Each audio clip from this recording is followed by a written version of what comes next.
Everett Rourke had just set foot inside the old wooden house on the 1,000-acre property when 3 black SUVs pulled up to the front gate. 4 people in matching HOA jackets stepped out onto the gravel.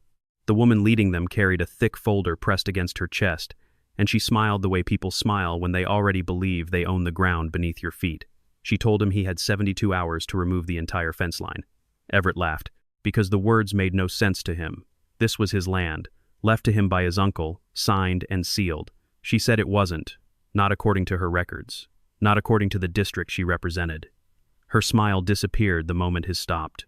That night, inside a wooden box his uncle had hidden beneath a floorboard, Everett found an old survey map folded into quarters, and beneath it, a name written in fading ink that made the woman's face lose all its color the next morning.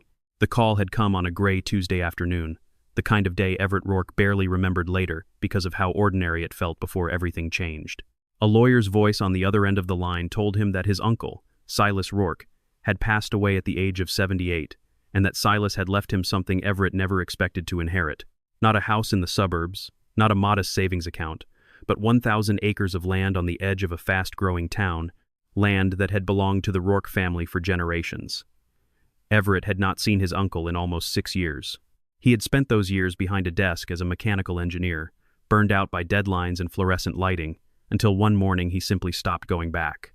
He drove out to the property 2 days after the funeral, alone, the way he preferred most things in his life. The road narrowed the closer he got, gravel replacing asphalt, fence posts leaning at odd angles like old men resting against each other.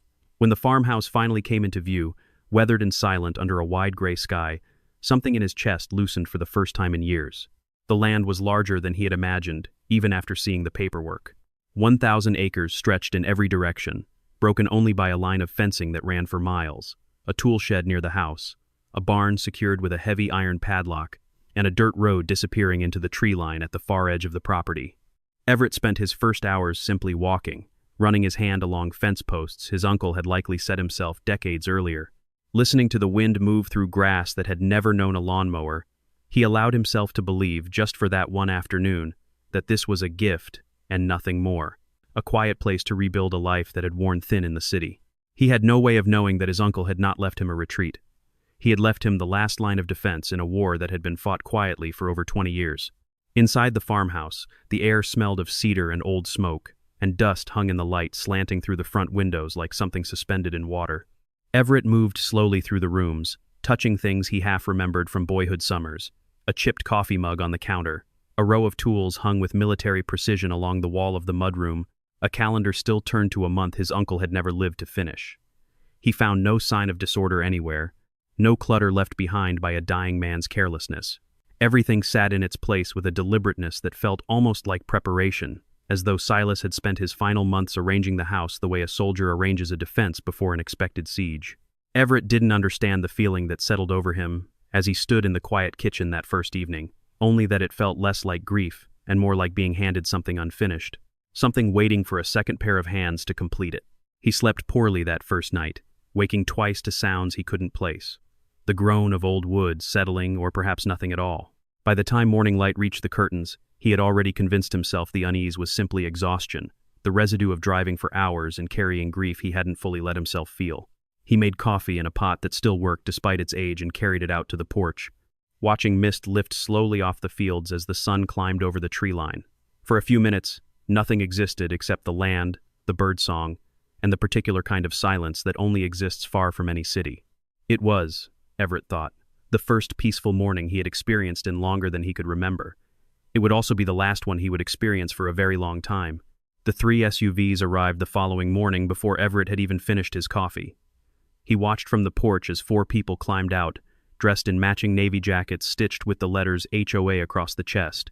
The woman at the front moved like she had done this 100 times before, unhurried, composed, a folder clutched against her body like a weapon she hadn't drawn yet.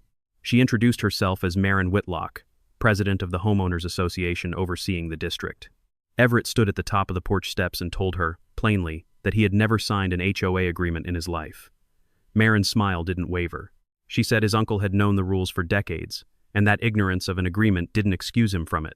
Then she began reading from her folder, listing violations as though she were reciting scripture. The fence needed to come down. The house required repainting to match community standards. The old barn needed to be demolished. The well could no longer be used. Heavy equipment could not be parked outside designated zones.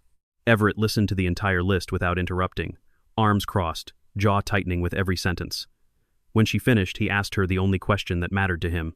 Who exactly had given her authority over a property she had never set foot on before today? Maren tilted her head slightly, the gesture of someone used to being underestimated. She said his uncle had known the rules, and left it at that, as if the sentence explained everything and nothing at once. It was that phrase, repeated twice now, that lodged itself in Everett's mind long after the SUVs pulled away in a cloud of dust. His uncle had known the rules, but Silas Rourke had never mentioned an HOA in his life. Not once, not in any letter, not in any conversation Everett could recall from childhood summers spent on this very land. That evening, restless and unable to shake the encounter, Everett searched through the old mailbox near the porch, more out of habit than expectation.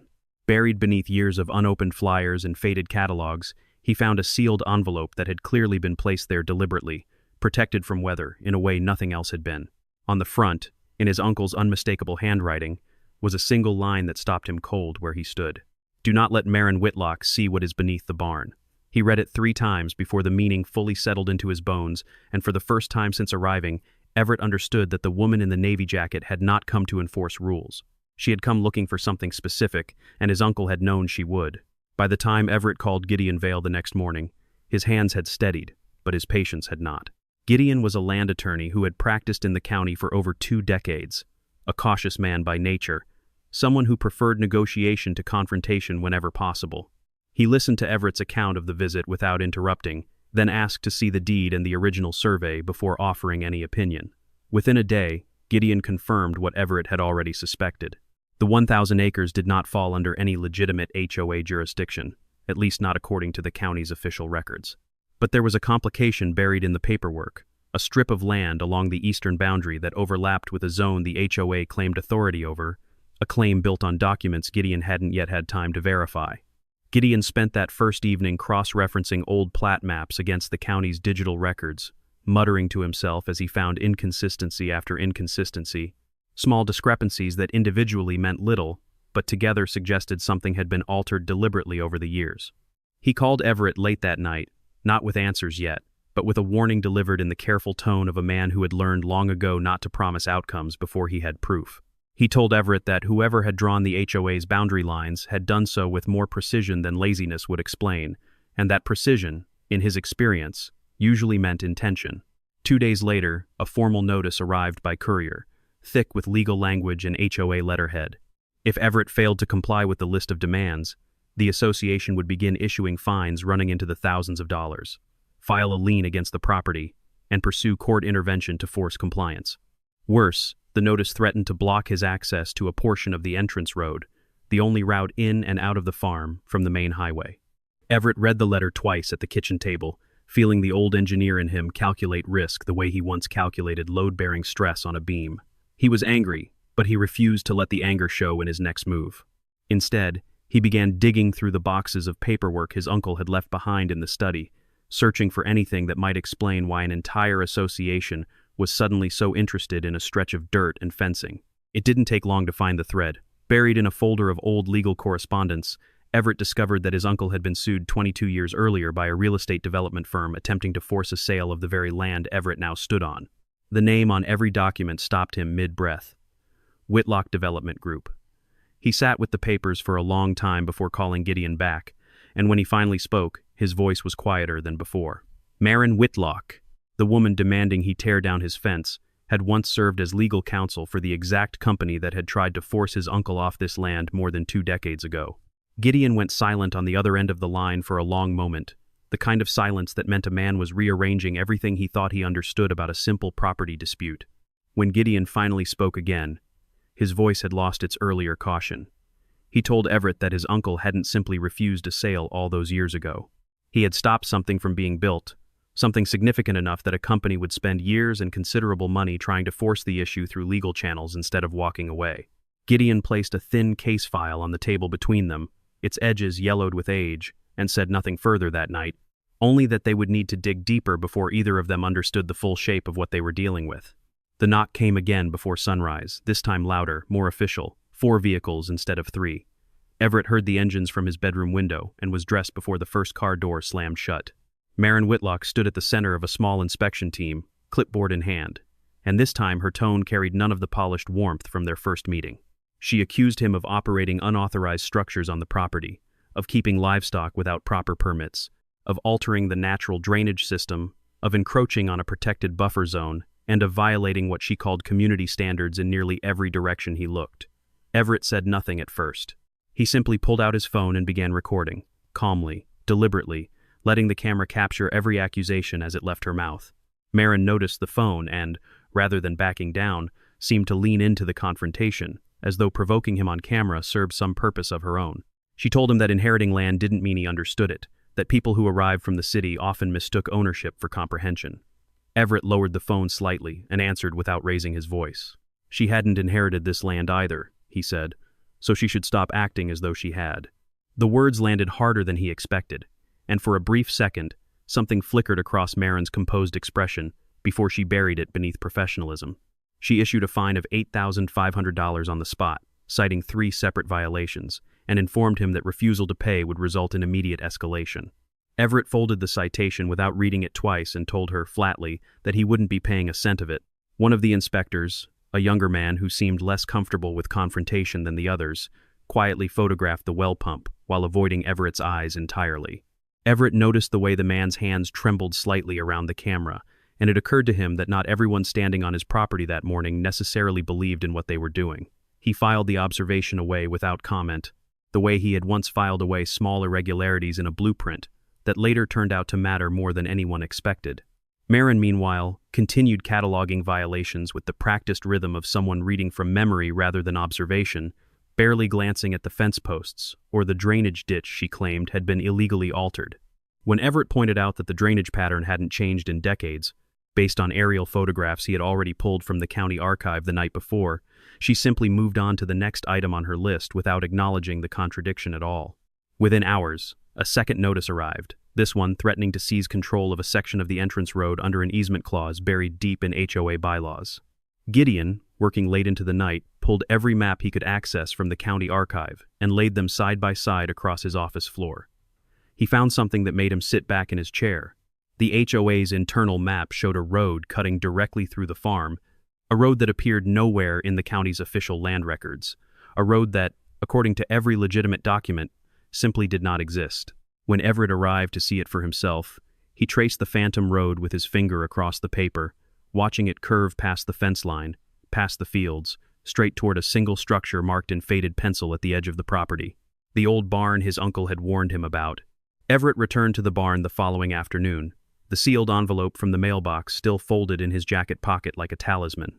The iron padlock refused to budge no matter how much force he applied, rusted shut by years of neglect or, he suspected, deliberate abandonment.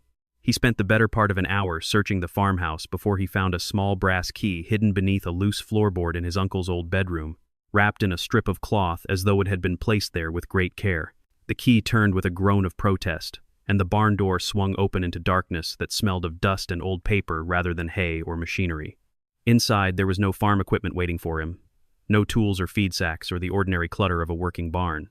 Instead, dozens of file boxes lined the walls, stacked in careful rows, alongside land maps pinned to corkboards, photographs curling at their edges, contracts bound with faded ribbon, a heavy steel safe pushed into the corner, and an old cassette recorder sitting on a wooden crate as though someone had left it there yesterday.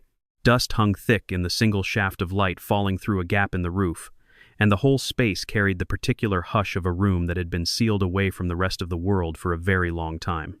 Everett stood in the doorway for a full minute before he made himself step inside, some instinct warning him that once he crossed that threshold, there would be no comfortable way back to the version of his life that existed before this morning. Everett's hands trembled slightly as he pressed the play button, half expecting silence, half expecting something he wasn't ready to hear. His uncle's voice filled the barn a moment later, steady and low, carrying the weight of a man who had rehearsed these words many times in his head before ever speaking them aloud. Silas explained, in that recording, that he had always known a day would come when Maren Whitlock, or someone like her, would return to finish what had started 22 years earlier. He said he had spent years quietly gathering evidence, piece by piece, protecting it in this barn precisely because he suspected the house itself might eventually be searched. If Everett was hearing this recording, Silas said, then they had already come for the land. He never stated outright what the evidence proved, choosing instead to let Everett discover it for himself, layer by layer, the way Silas himself had uncovered it decades before. Near the bottom of one file box, Everett found a map with a section marked in red ink, and when he brought it to Gideon the next morning, the attorney recognized the boundaries instantly. It was the exact stretch of land where the HOA had proposed building its new access road. Buried deeper still, near the base of the same box, Everett's fingers closed around a contract he almost missed entirely, its pages brittle with age. A signature waited at the bottom, small and precise, unmistakably belonging to Marin Whitlock.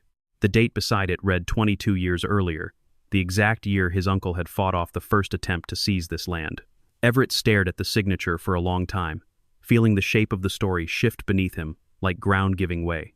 The offer came only 3 days later, delivered by courier rather than by Marin herself, a formal letter proposing to purchase the entire 1,000 acres at a price high enough to make most people hesitate before saying no. Everett read the number twice, felt nothing but suspicion, and declined without discussing it further with Gideon. A second offer arrived within the week, higher than the first, accompanied by a handwritten note from Marin, suggesting they meet in person to discuss terms. Everett agreed to the meeting but not to the sale, and when they sat across from each other at a diner on the edge of town, Marin leaned forward with the practiced patience of someone who had closed difficult deals before. She told him everyone had a number, a price at which resistance simply stopped making sense. Everett met her eyes and told her his number wasn't measured in dollars. Something shifted in Marin after that meeting, a subtle but unmistakable change from persuasion to pressure. She revealed, almost casually, that the HOA held the authority to strip Everett of access to certain portions of his own property if violations continued to accumulate. In the days that followed, the fines multiplied, inspection vehicles appeared along the fence line with unsettling regularity, several boundary signs were quietly relocated overnight, and a contractor Everett had hired to repair a section of roof abruptly canceled the job after receiving what he only described as a phone call he didn't want to talk about. One afternoon, Everett found a survey stake driven into the ground near the eastern fence line, planted overnight by someone who never asked permission to be there, and when he pulled it from the earth and turned it over in his hands, he felt for the first time the full weight of what he was up against. This wasn't a woman enforcing a homeowners association handbook. This was a campaign, methodical and patient, wearing the language of community rules as a disguise. Everett began to understand that Marin's true goal had never been the entire farm. She needed control over one specific section, small enough to overlook at first glance, valuable enough to justify everything she had done to obtain it. Gideon eventually traced the boundaries of that specific section and discovered it sat directly above a substantial underground water source, one significant enough to support an entire planned community if developed properly. Should a new development rise on that land, the surrounding property values stood to increase by hundreds of millions of dollars over time, transforming empty fields into some of the most valuable real estate in the county. Everett sat with this information for a long night, turning it over the way he once turned over engineering problems that refused to resolve cleanly. Late that same evening, searching through one final folder from the barn, he found a line from his uncle underlined twice in heavy pencil, a sentence that suggested the water, as valuable as it was, might not be the true reason anyone wanted this land so badly. Everett and Gideon spent the following week retracing the land's history through county archives, old geological surveys, and records so old they had to be requested from a storage facility 2 counties away. What they found beneath the surface of the farm had nothing to do with gold and nothing to do with oil. The 2 answers Everett had half expected given how much trouble this land had caused. Instead, deep beneath a section of the property, decades-old survey data pointed to an unusually dense and valuable rock formation, the kind sought after for a major infrastructure project the state had quietly been planning for years. Whoever controlled access rights to that land stood to gain enormous leverage, both financially and politically, once the project moved forward. Silas had discovered this decades earlier, long before Everett was born, and had understood immediately what it would mean if the wrong people gained control.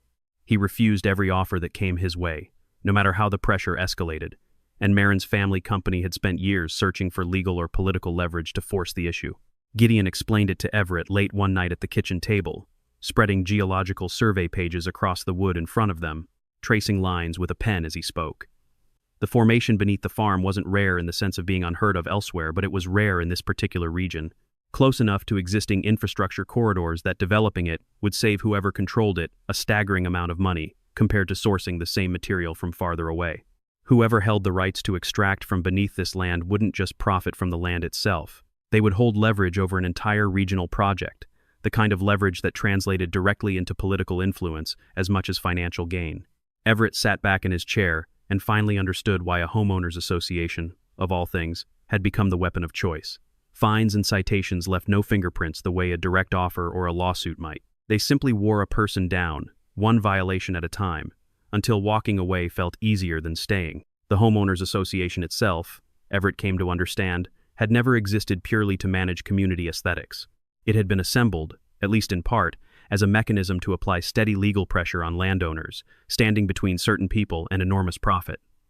The HOA wasn't the source of the conflict at all. It was simply the tool someone had built to wage it quietly, letter by letter, fine by fine, until landowners either sold or exhausted themselves fighting. Deep in the same records, Gideon uncovered a document that changed the shape of everything they had assembled so far. A secret agreement suggesting Marin had once arranged payment to a local official in exchange for quietly shifting zoning boundaries in her favor. It was the kind of document that could end more than one career if it ever reached the right hands, and both men understood immediately that Marin would not allow it to surface without a fight. Word of what Everett had discovered reached Marin faster than either he or Gideon anticipated, and she responded with the full weight of her legal team rather than another polite visit to the porch. Within days, HOA attorneys filed an emergency petition asking the court to freeze Everett's use of a significant portion of the property until ownership disputes could be resolved. Everett found himself summoned to a hearing far sooner than he expected, forced to sit in a courtroom explaining a land dispute that had started decades before he ever inherited it. Marin arrived, polished and composed, presenting Everett to the court as an outsider who had inherited land he barely understood, a man ignoring long-established community regulations out of stubbornness rather than principle. Several of the older documents she introduced appeared, on the surface, to support her version of events, and for a stretch of the hearing, Everett felt the ground shifting dangerously beneath him. Her attorney spoke in long, measured sentences, laying out a timeline of alleged violations dating back to the very week Everett had taken possession of the farm, framing each fence post and each locked gate as evidence of a man determined to isolate himself from lawful oversight. Everett sat beside Gideon with his jaw set, saying nothing, watching the room's attention drift steadily toward Marin's version of events, a version built carefully enough that even Everett, for a brief and unsettling moment, found himself questioning the strength of his own case. The judge asked a handful of pointed questions of both sides, and each time Everett answered, he kept his responses short, factual, free of the anger simmering just beneath the surface. "This is my property," he said plainly when asked to summarize his position. "Not according to our records," Marin's attorney replied smoothly. "Then show me the deed," Everett said. And for the first time that morning, silence settled over the room in a way that favored no one yet. During a brief recess, Gideon leaned toward Everett and admitted, in a low voice, that they were losing ground faster than he liked. Everett studied Marin across the room, noting the tightness in her shoulders despite her composed expression, and asked Gideon a question that surprised them both. If she was winning, why did she look afraid? Before Gideon could answer, Marin's phone buzzed against the table in front of her, and whatever appeared on the screen drained the color from her face in an instant, a shift too obvious for anyone in the room to miss. When the hearing resumed, the judge asked a single, simple question that seemed to catch Marin entirely off guard. He wanted to know where the original survey documentation was, the one referenced repeatedly throughout the HOA's own filings, but never actually produced in court. Marin hesitated, just long enough for the silence to become uncomfortable, long enough for the judge to notice. Everett turned to Gideon, uncertain what was happening, and found his attorney smiling for the first time in days. "Your uncle kept it," Gideon said quietly, and Everett understood, in that moment, exactly what his uncle had spent decades preparing him to do. Back at the farmhouse that evening, Everett finally opened the steel safe he had found inside the barn, using a combination he discovered scrawled on the back of an old photograph. Inside waited the original survey, untouched and legally certified, along with his uncle's personal journal, photographs from meetings Silas had attended decades earlier, additional recordings, copies of financial transactions, and a letter addressed to whichever attorney eventually represented the family. Together, the documents told a story far more damning than either Everett or Gideon had anticipated. The HOA held no legitimate authority over the 1,000 acres. Its boundary lines had been altered illegally at some point in the past 2 decades. Marin had known this the entire time. She pursued Everett with fines and threats. Her family's development company stood to profit enormously from the outcome, and several suspicious financial transfers had passed through intermediary accounts designed to obscure their true origin. Silas himself, the documents revealed, had endured years of pressure and quiet threats, simply for refusing to sell what was rightfully his. Everett read through his uncle's journal alone first, before showing anyone else, feeling as though he owed Silas that much privacy even now. The entries revealed a man who had lived for years under quiet siege, documenting strange visits from strangers, veiled warnings delivered through intermediaries, and at least 2 occasions when equipment on the farm had been sabotaged in ways designed to look like accidents. Silas never wrote about fear directly, but it lived between the lines of every entry, in the careful way he described locking doors he had never bothered locking before, in the way he began keeping copies of every document in more than one location. Everett closed the journal that night with a new understanding of the man who raised him during those long summers, a man who had carried this weight alone rather than burden anyone else with it. Everett handed the entire collection to Gideon the following morning, watching his attorney's expression shift from cautious optimism to something closer to disbelief as he moved through page after page. This didn't merely dismantle the HOA's legal claim against the property, Gideon told him. It had the potential to expose an entire scheme that had been operating quietly for over 2 decades, one reaching well beyond a single family's dispute over farmland. But as Everett flipped through the final pages of his uncle's journal that night, alone at the kitchen table, he found one more entry that unsettled him more than anything else in the barn. On the last written page, in handwriting slightly less steady than the rest, Silas had written that Maren Whitlock was not the person who had started any of this. Everett spent the following days pulling at that single thread, working alongside Gideon to trace the true origins of the scheme buried in his uncle's files. What emerged surprised them both. Maren had not built this conflict from nothing. Her father had founded the development company decades earlier and had been the one to first target Silas Rourke's land, driven by ambition and the promise of extraordinary profit hidden beneath ordinary soil. When her father died, Maren inherited not just a company but an unfinished campaign, one she chose to continue rather than abandon, absorbing her father's methods along with his goals. Silas, it turned out, had understood this from the very beginning, which was precisely why he left the land to Everett, rather than selling it or passing it along carelessly. He believed his nephew possessed the patience required to uncover the truth slowly, methodically, the way an engineer approaches a problem no one else wants to solve. Armed with everything the barn had revealed, Everett requested a private meeting with Maren, and to his surprise, she agreed to see him. She arrived without her usual folder of citations, without her team trailing behind her, just Maren alone in a quiet office, her composure noticeably thinner than it had been during their earlier encounters. For the first time since they had met, she asked him directly what he actually wanted, her voice carrying none of its previous confidence. Everett answered simply that he wanted nothing from her. Maren's confusion was visible, unmistakable, a crack finally showing through years of careful control. He told her he only wanted her to stop pretending this had ever been about fence lines or paint colors or community standards, and then he placed the old cassette recorder on the table between them and pressed play. Maren's own voice filled the room a moment later, 22 years younger, discussing strategy with someone whose identity remained unclear on the recording, laying out exactly how they intended to pressure Silas Rourke into selling. Everett watched her face as the recording continued, watched recognition and dread move across her features in equal measure. Then came the sentence that made her go completely still, her own voice from decades earlier, stating plainly that if Silas refused to sell, they would make certain he lost everything. The words hung in the quiet office long after the recording ended, and Maren said nothing at all, staring at the small machine as though it had reached back through time to finally hold her accountable. When she finally spoke, her voice had lost the polish it always carried, reduced instead to something smaller and more uncertain. She admitted that she had been a young attorney back then, following instructions from a father who never once allowed her to question the cost of what he asked. Everett listened without interrupting, feeling no particular urge toward sympathy, only a quiet recognition that inherited ambition could be its own kind of prison. He told her that her father's choices had never been hers to make right, only hers to end, and that the only decision left in front of her now was whether to keep protecting a story that had already collapsed under its own weight. Maren didn't answer him directly. She simply reached for her coat, thanked him for the meeting in a voice barely above a whisper, and walked out of the office without looking back.